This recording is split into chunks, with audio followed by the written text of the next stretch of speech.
These few seconds of video shatters a decade of myth-making. The U.S. released this picture on purpose? This shows the reality. This man is not a fighter. This man's not carrying his AK-74. He's an individual who's isolated, living with women and children. 40-year CIA veteran Charlie Allen watched with us and says the clips are intended to send a message directly to bin Laden's followers. I think the administration's done a very intelligent thing.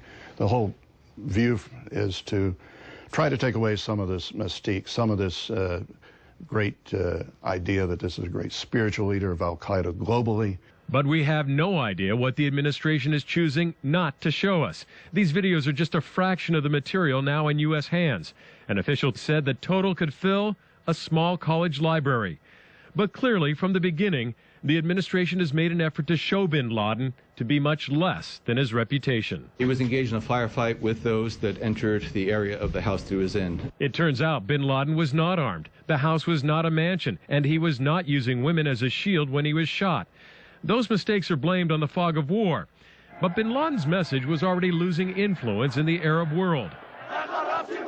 The so-called Arab Spring, the uprising against dictators, is inspired by a call for democracy, not al-Qaeda's radical version of Islam. They're on the losing end of what's going on in the Middle East. No one's carrying al-Qaeda placards around in the streets in places like Egypt and Tunisia.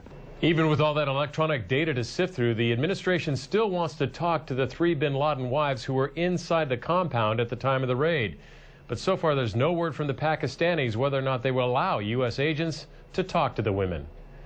David Curley, ABC News, Washington.